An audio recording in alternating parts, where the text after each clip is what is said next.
كويتو يكبر سنبته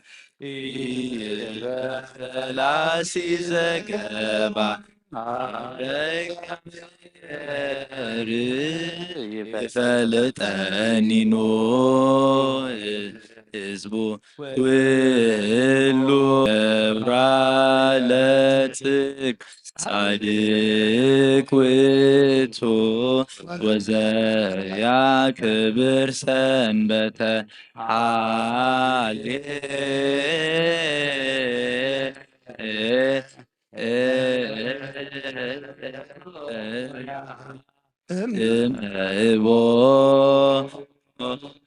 برسي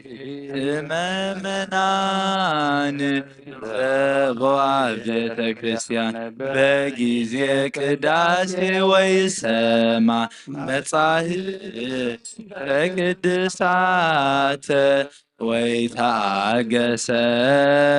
كيف يتسمو صلوت قداسي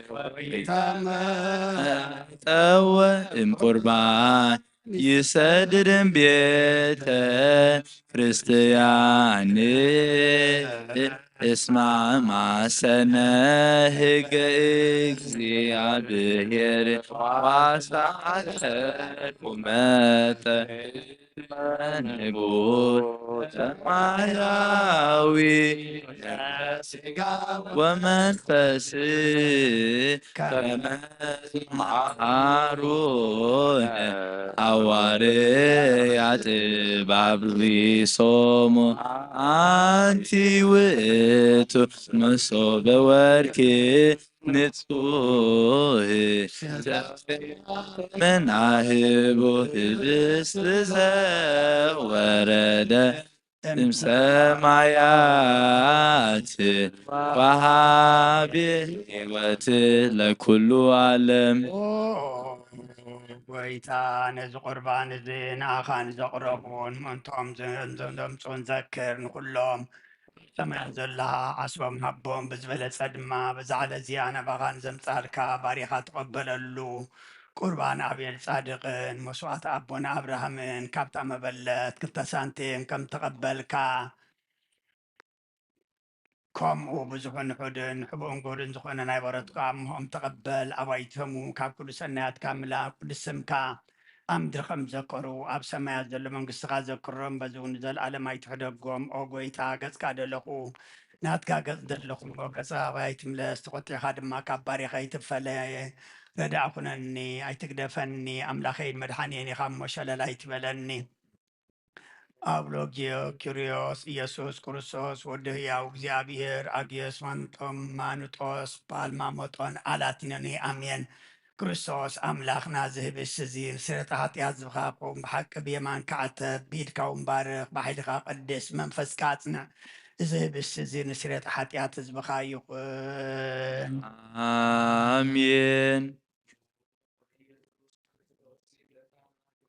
ኒቆዲሞስን ብልፍቲ ወፍታን ብሽቱን ከም ዝጎነዝኻ እሞ ከም ዝሰመርካሎ ከማቶም ንዓና እውን ስመረልና አሜን ካብ እግዚአብሔር ኣብ ስርየት ኃጢአት ንምርካብ ዝምስጋና እዚ ዝዕብየት እዚ ቅቡል ይኹን ሓይልን በረኸትን ብርሃንን ቅዳሴን ነዛ ቤተ ክርስቲያን እዚኣ ይኹን ኦ እግዚኣብሔር ኣምላኽና ኣብ በረኻ ቁልዋን ኣብየት ተቐበልካ ናብ ውሽጢ መርከብ ንኣብርሃም ኣብ ርእሲ እምባ ንኤልያስ ኣብ እምባ ቀርሜሌዎስ ንዳዊት ኣብ ኣብዶሮ ኢያቡሳዊት ኣብ ቤተ መቅደስ ክልተ ሳንቲም ካብ መበለት ተቐበልካ ከምኡ ተቐበልካ ከምኡ ንቅዱስ ስምካ ዘቕረቦ ንሓጢ ባርያኻ መባእን ቁርባንን ተቐበል በጂ ሓጢአት ይኹን በዛ ዓለም እዝን በዚ መፅን ሰናይ ዋጋ ፍደዮ ሎምን ኩሉ ሰዓት ንዘለኣለም ኣለም አሜን ብሔር ጓሳየ እዩ ዝጎድለኒ የብለይን ኣብ ልምዕ ሻኻ የውዕለኒ ኣብ ዝዓርፈሉ ማይ መርሓኒ ንሱን ነፍሰይ የህድኣን ምእንቲ ስሙ ኢሉ መንገዲ ፅድቂ መርሓኒ በትርኻ ምርስካን የፀናንዓኒ ንስኻ ምሳይኻ እሞ ብርጓድጓድ ነሞት እኳ እንተኸድኩ ክፉ ኣይክፈርህኒ ኣብ ቅድሚ ገፅ ፀላተይ ማኣዲ ትሰርዓለይ ርእሰይ ብዘይትልኸየ ፅዋዕየ እንጀርብ ኣሎ بحق سهلخان محرد كان بكل عدمي كسعباني نزل عالم سبعات لابو آمين ኦ ክርስቶስ ኣምላኽና ናይ ብሓቂ ጎይታና ኣብቃና ናይ ገሊላ ምፀውዕኻና መርዓ ዝኸድካ እሞ ዝባረካሎም ነቲ ማይ እውን ናብ ወይኒ ዝለወጥካዮ ነዚ ኣብ ቅድሚኻ ዝቐብረ ወይኑ እውን ከምኡ ግበሮ ሕጂ እውን ባርኮ ኣንፅሃዮ ኩሉ ሰዓኒ ሂወት ነብስናን ስጋናን መንፈስናን ዕርጉን ፈውስን ይኹን ኦ ክርስቶስ ኣምላኽና ንጉም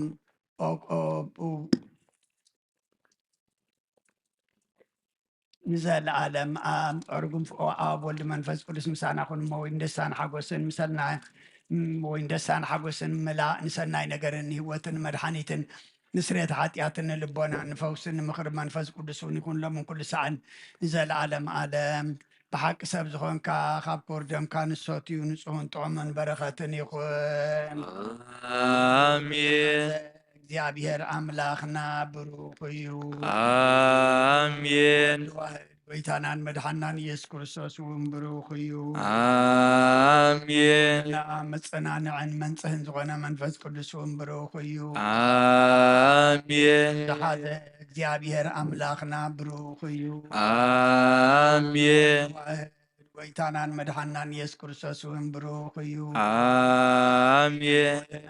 መፅንዕን መንፅህን ዝኾነ መንፈስ ቅዱስ እውን ብሩክ እዩ آمين ንዓለም ማዕረን ዝኾኑ ንስሉስ ቅዱስ ኣብ ወልዲ መንፈስ ቅዱስ ክብርን ምስጋናን ይግባእ ሎምን ኩሉ ሰዓን ንዘለዓለም ዓለም ኣቦታተይን ኣሕዋተይን ምእንታይን ምእንቲ ዝመስዋዕቲ ዝንጸልዩ እግዚአብሔር ዝለመንካዮ ይስማዕኻ ናይቲ በኩር ክርስቶስ ካህናት ዝኾኑ መልከ ጸዲቅን ኣሮንን ዘካርያስን መስዋዕቲ ዝተቐበለ መስዋዕትኻን ቁርባንካን ይቀበለልካ ኣብ ሰማያት ትነብር ኣቦና ስምካ ቅድስ መንግሥትኻ ትምጻእ ፍቃድካ ኣብ ሰማይ ከምኡ ከምኡ ይኹን ንዕለት መግብና ሎሚ ሃበና